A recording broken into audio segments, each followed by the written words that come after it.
e ele também é estudante da Universidade de Michigan. Por favor, Matthew Needham.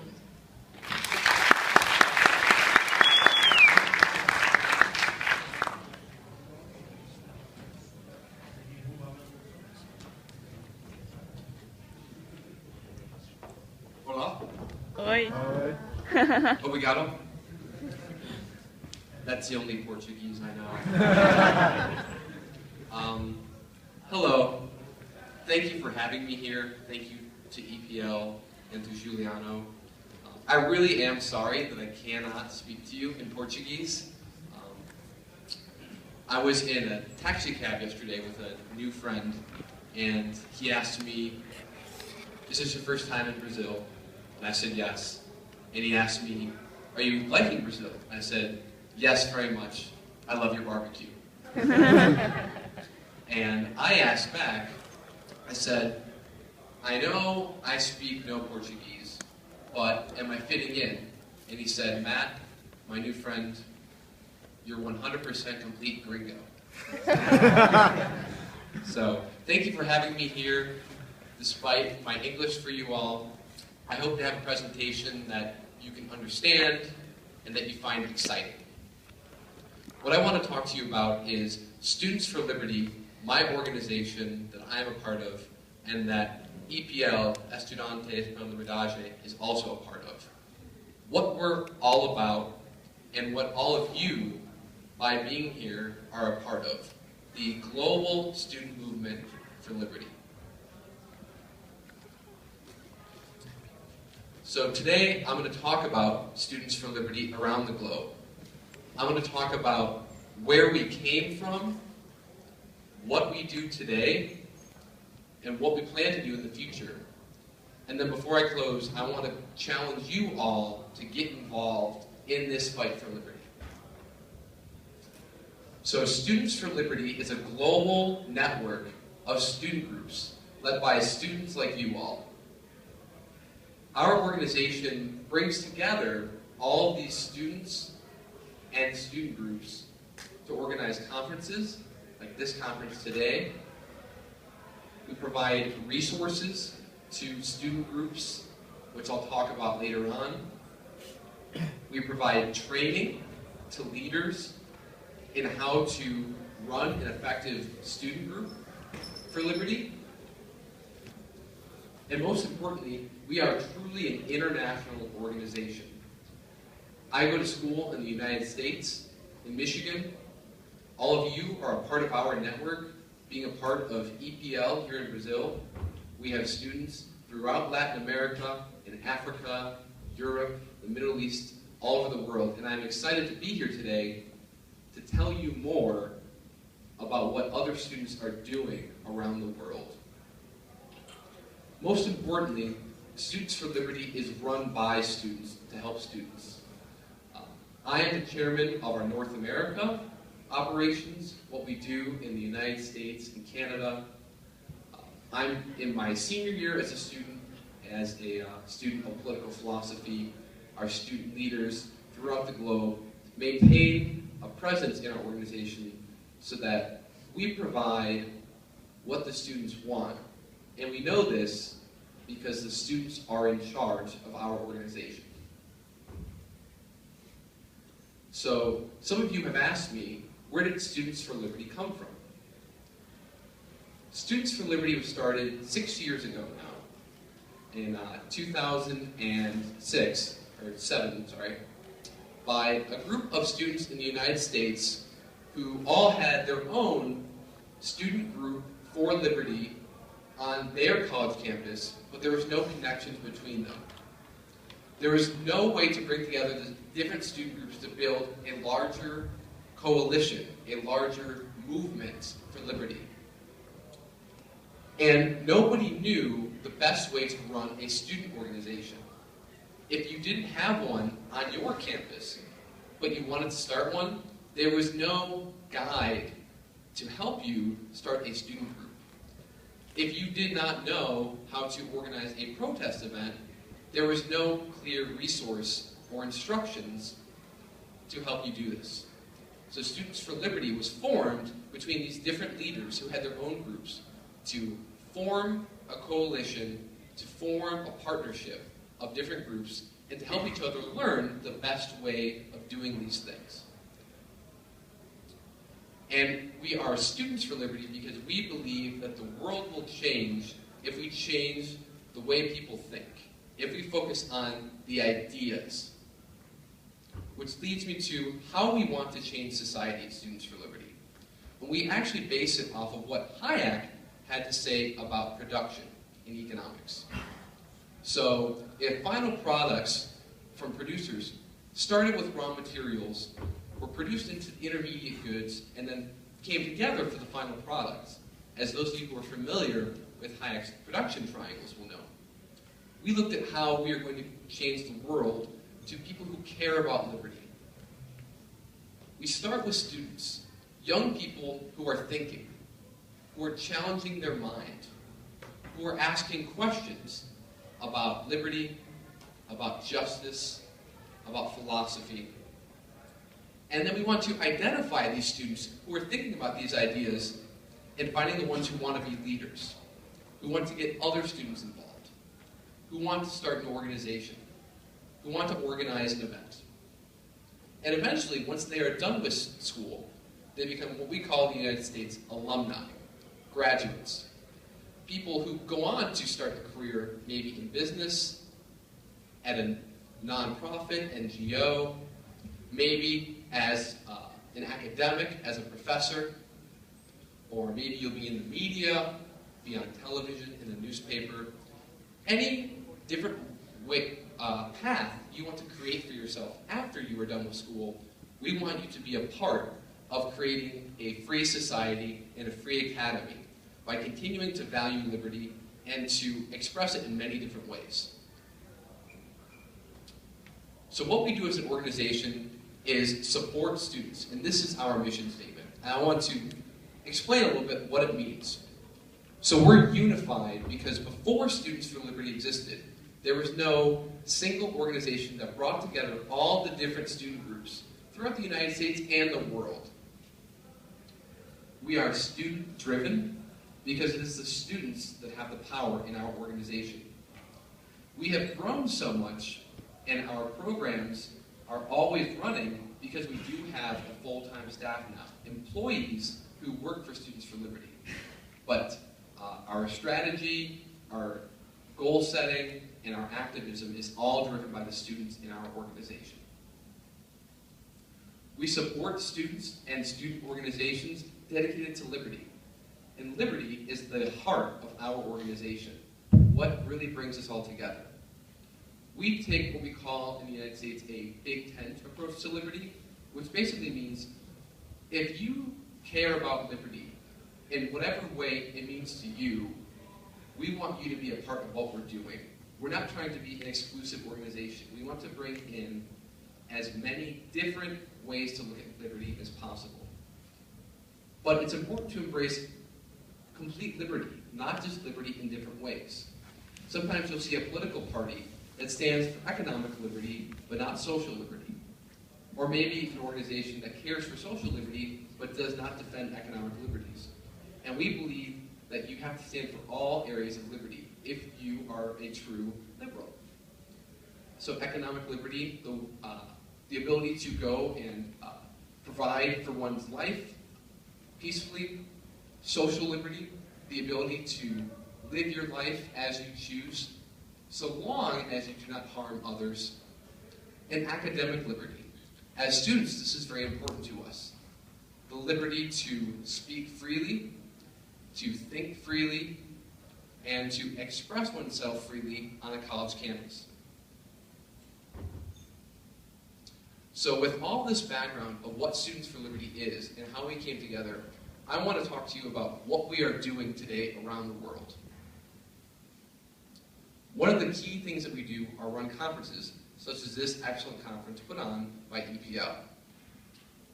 We run leadership forums to bring together leaders of student groups to talk about effective ways to run an organization, how to organize an event, and how to build coalitions between different student groups.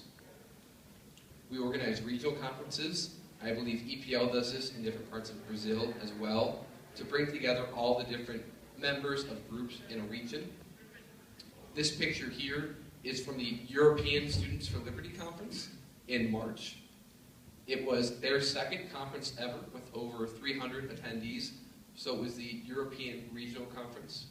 And actually today, while all of you are here, and I'm very pleased to be with you, get to know you, there is actually a conference in Krakow being held, the first ever Polish European Students for Liberty Regional Conference, which is going well, is what I've heard. And the biggest event we do each year is Students for Liberty's International Conference in Washington, D.C. This is our big event where we bring together as many members from our international network as possible. It's our big way to show to the world our large network of students who care about liberty. And I'll talk more about that conference later. Another way we support students at Students for Liberty is by providing resources. I see some excellent resources from EPL and other organizations out there today, and Students for Liberty is all about resources like that. Books about ideas, such as The Morality of Capitalism, which I saw translations of out there. What we call handbooks about activism, so short essays that our student leaders write about how to organize a student group or student events. I believe EPL has similar handbooks on their website in Portuguese. Activism resources, the sorts of flyers and other banners that you may need to have an effective protest. And we also have online programs. We run a webinar program. I believe EPL recently started their own webinar program, which has been successful. We have reading groups online and other ways that we can bring together using the internet, even if they cannot be together in person. And what is absolutely important to Students for Liberty's success has been leadership training. We want to teach students in our network the most effective ways to start up a student group on your college campus, how to organize an event to get your group mobilized and to show other people on your campus who may not already be in your group what your group is all about. At my college in Michigan, actually last month, my group just organized a protest against military action in Syria, because that is a very hot topic in Michigan. And even if students on our campus are not a libertarian or a classical liberal, but they agree that the United States should not intervene in Syria, they see our group, they're interested in us, and they learn about our perspective. And some of them came to our next meeting. This is a great way to draw in new students to your group who may not already know about these ideas. And one important thing we talk about are best practices, the best way of doing things. When Students for Liberty was formed 6 years ago, there was no good way to find out what it takes to start a student group or run an event or recruit new members. But we have had many students in our network try different methods and learn what works and what doesn't work. And so we're trying to share these experiences through the conversations of students in our network. So now I want to talk about some exciting stories of what people are doing all around the world. And I want to start with my friends in Ecuador. They started up a group called Estudantes, Pela, Liberdade about a year ago now. Brand new organization where there wasn't much of a Students for Liberty movement in Latin America. So they were a brand new organization, and they thought they would kick off their organization, make a start, by having a weekend seminar on free market economics. They were planning for maybe 30 students that they could find just from their circle of friends, their network. But what they found was that once they put flyers on campus, they started talking about it with everyone, people got really excited about a free market perspective on economics because they couldn't find it in their class. They had an incredible turnout, just like you guys have started to see at EPL conferences. And the Estudantes Pela Liberdade Ecuador have been growing very quickly, and they're leading the charge for our Latin American initiative. Venezuela, of all places. Who here thinks that we could get a Students for Liberty movement in Venezuela? Well, it is very difficult. In fact, they were not able to advertise the conference at all for fear that if the university or the police found out, they would show up and shut it down. I mean, Students for Liberty, Estudantes por la Libertad in Venezuela, not going to happen, you think, right? Well, you'd be wrong. Estudantes por la Libertad, Venezuela.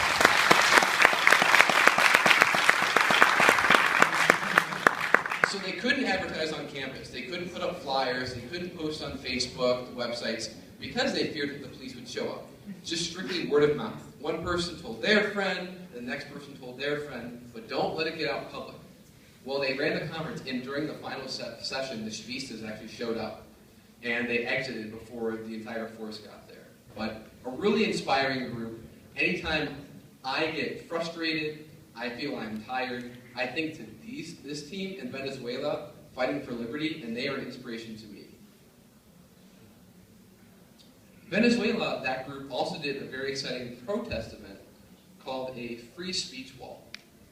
It's when they set up a wall on their campus and they allow students to write on the wall whatever they want. And they say, this is your liberty, this is your freedom of speech. Some really neat things on here. Libertad, Quien es John Galt.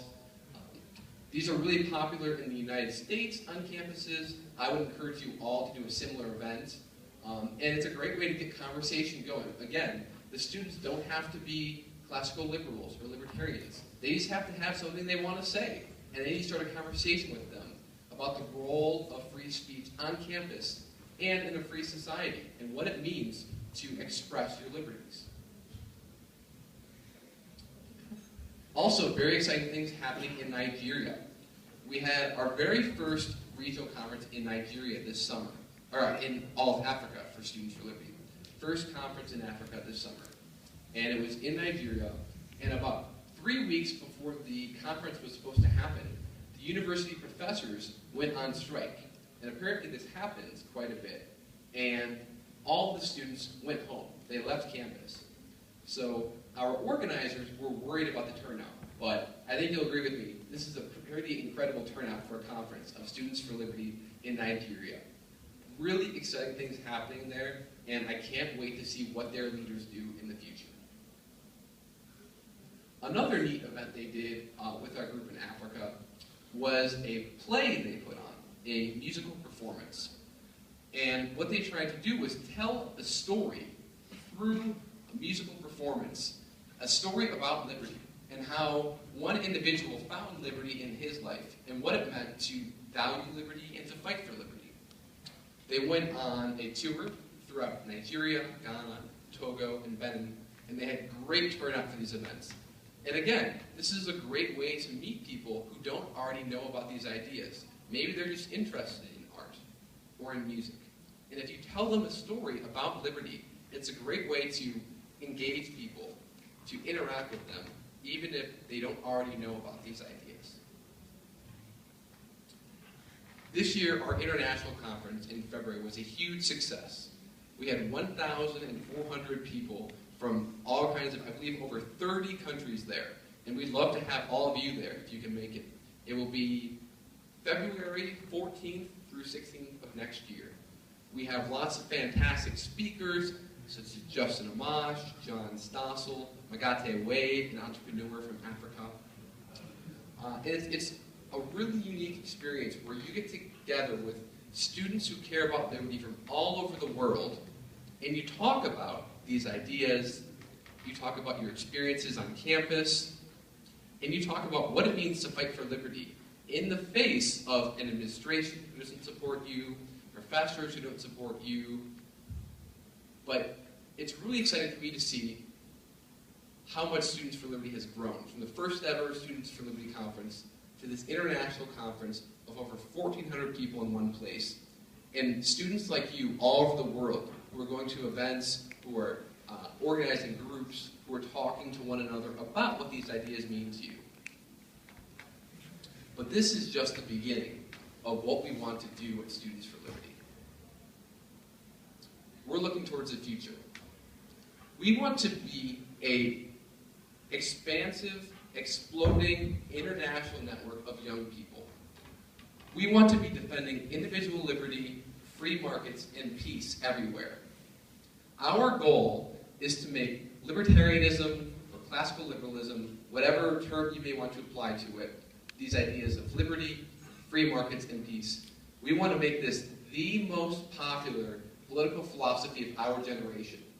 We're seeing extremely positive growth in the United States, in Latin America, here in Brazil, in Europe, in Africa, in the Middle East, and we think this is possible.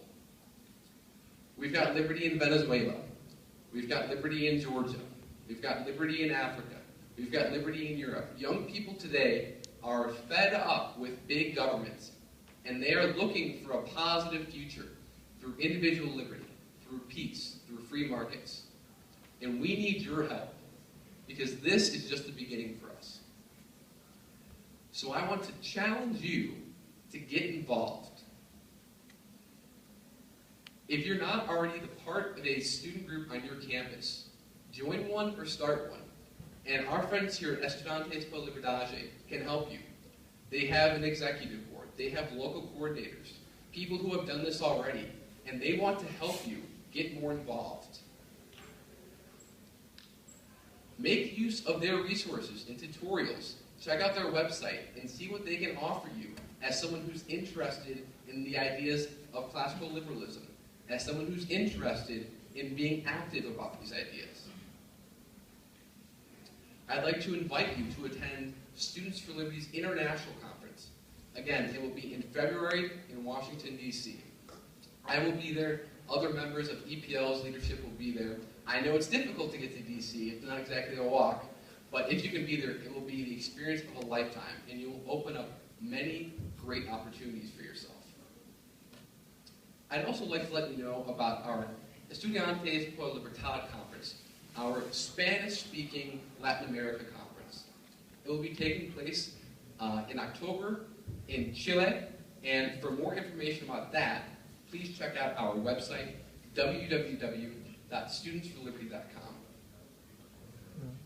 So I talked a little bit about the heart of Students for Liberty. Liberty. Economic liberty, social liberty, academic liberty, in every aspect of one's life. But one thing we really see exciting about Students for Liberty is this global network, everyone coming together. And it's important to know each other, to care about one another, and to stand up for each other's liberty. Because it's easy for me to say, I want my liberty, and it's easy for you to say, you want your liberty, but it's important to stand up for liberty of all persons in all walks of their life, even those you may disagree with. But whenever there is tyranny, Students for Liberty will be there to defend liberty.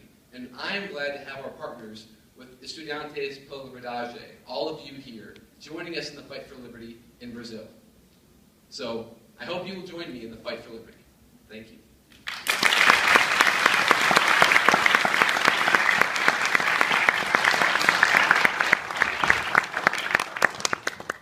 Nós vamos passar para as perguntas. Vocês podem fazer as perguntas em português e o Pedro vai traduzir para inglês. E quem quiser pode fazer as perguntas em inglês também.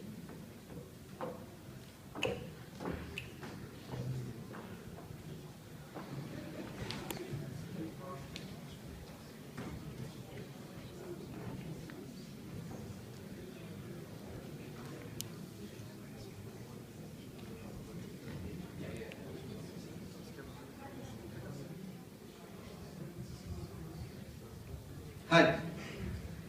Fazer em português para todo mundo entender. Eu não sou mais um estudante, né? Hoje eu sou professor. E o que eu posso fazer pelos estudantes da liberdade? O que as pessoas já formadas podem fazer pelos estudantes da liberdade?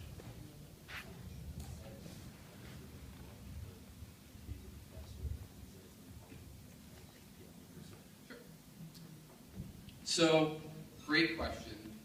For professors, there's lots of academic resources like the books. You can provide them to your students who show an interest. If they show a further interest, maybe let them know about these events, bring them to them. A lot of times, students have trouble getting the cost of travel or lodging, housing, where they will stay at a conference. So assist them getting to the conference. And providing with opportunities for academic progress. So important to our mission is making sure that future professors, the people who are educating young people, care about liberty. We want more, classical liberal professors in universities. So if you can find an intelligent young person who cares about liberty, help them grow and help them, get to where they can be, so that they are in your place in the future, educating more young people about liberty.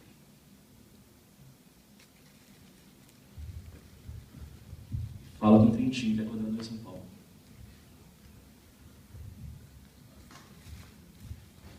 Hi, Matt.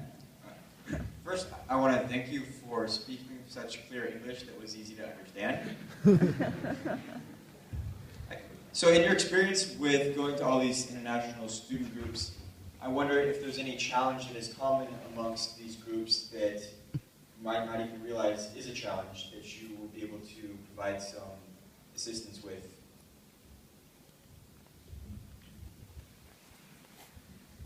Hello? Actually, one of the biggest challenges I'm seeing now is success and complacency, getting lazy. So a lot of people ask me, what do we have going on in Australia or New Zealand or Canada? Pretty free places as far as the rest of the world goes. And surprisingly, all three of those countries have very little student activism for liberty. They have even less than Venezuela does. And I think in free areas, people don't feel like they need to stand up for their liberty as much in areas like Venezuela where there are challenges. And we're seeing as a community of students for liberty comes up in areas like the United States, Europe, now Latin America, Africa as well. Students lose some of their passion for this as they build up their network. They used to feel like they were alone, and then they built their group up, and they felt good about it, and they should. It's exciting to build up a network of students for liberty. But then, if you let yourself get lazy, then you're not growing the movement again. And while there's very exciting things going on in Students for Liberty, exciting things going on here in Brazil with EPL, our fight is far from over. This is just the beginning. We need to continue growing our network. We need to continue changing policies, and we need to continue putting pressure on the statists, the communists, the socialists, the fascists, those who are infringing on our liberties. We need to continue fighting them, even if we do see some successes.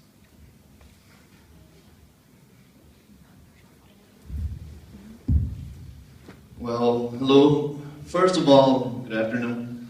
I'd like to ask you if, and I do believe that the academy, the students and teachers are a kickstart for a change. But here in Brazil, at least, as I see, the status, the socialist, the existentialist problem in general is part of a cultural thing, not only an academic thing. And what can we do to take that outside the academy and into people in general? And if that has been happening inside the movement, Students for Liberty, Estudantes, Pela, Liberdade, etc. Great question. I completely agree. I think if we want to see a liberal society, we need to have liberal ideas everywhere we look. In Star Wars, in the media, and I think the musical performance I talked about in Africa is a great example. It doesn't have to be about, these are the liberal economic or philosophy ideas. Go out and write a play or a song that has these ideas in it, because liberty is important to all of human life. Everyone has this desire for liberty in them, even if they don't think of it that way.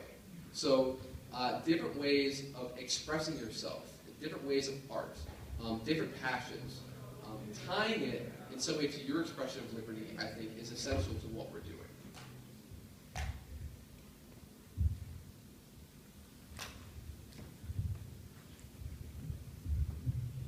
Matt, hi, thank you for coming all over from Chicago, from Michigan. I'd like to ask you more about geographic spread of EPL or Nacional. How is it, which countries, which places, generally speaking, as a panorama, are more developed and less developed? Particularly when you mentioned the world, and I see you didn't mention quite countries in Asia.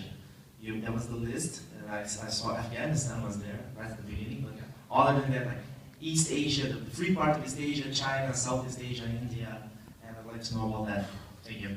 Definitely. So, Students for Liberty was started in the United States, although at our first ever conference we had some students from Eastern Europe, I don't recall which countries, as well as someone from Mexico. And then our next project after that was European Students for Liberty, which has seen great success. And then just in the past year, we've seen this growth in Latin America. I mean, EPL got started on its own. They saw SFL, Students for Liberty, and they were like, we want this in Brazil. They've been fantastic. We've gotten more of a partnership going now. In Latin America, it really started in Ecuador, Chile, Guatemala, UFM, and then it spread to a few other places in Latin America. And then now we're seeing things in Africa as well. Really strong in West Africa, like Nigeria, Togo. Not a whole lot in South Africa right now. And you're right, there is really nothing going on in Asia right now, unfortunately. There's a couple of barriers we're seeing there.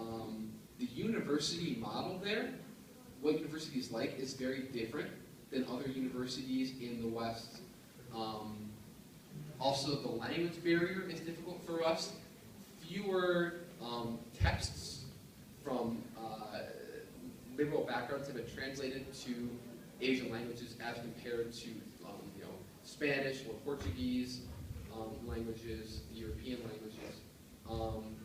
But we've seen very surprising results, such as Venezuela. We are not ready to count anyone out yet. We believe that there is hope for everyone around the world to become a part of Students for Liberty.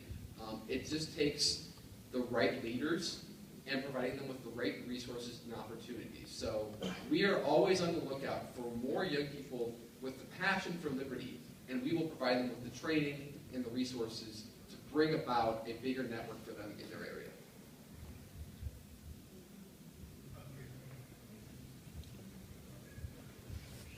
Hi. What I wanted to ask you is that here in Brazil we have been living through, mostly through all this last year, a great tension about the fact that libertarians seems to have a hard time trying to define themselves between left and right here in Brazil. Personally, I don't think this is a valid kind of division. I mean, I don't personally believe in the unidimensional spectrum. But, well, the media, the political parties, they all seem to think only from this perspective. But here we've been trying to differentiate ourselves from the right and from the left. So I'd like you to comment on how has the experience of Student for Liberty in the US been in this issue specifically? Yeah, in the US we have very similar struggles. The media likes to frame their story as the Democrats on the left who care about social liberty but not economic liberty versus the Republicans on the right who care about economic liberty but not social liberty. And anybody who wants to comment gets stuck in this story. And I like to use this phrase, change the narrative. So change the structure of the story. And it's going to be a long battle, but we're trying to develop young people with skills for media, people who can speak well, who like to be on television, who can write well, and they like to be in the newspapers, in the magazines, commenting on these issues. And we have to think about how we structure the story and how we fit into it. So what we like to say is, young people are fed up with the status quo, the existing structure, the existing system of the two parties, because we see them as the same. Two entities that don't defend liberty as a whole. And so we say, young people don't want that. They want their own alternative of a philosophy that protects liberty in all areas of life for all people. The ability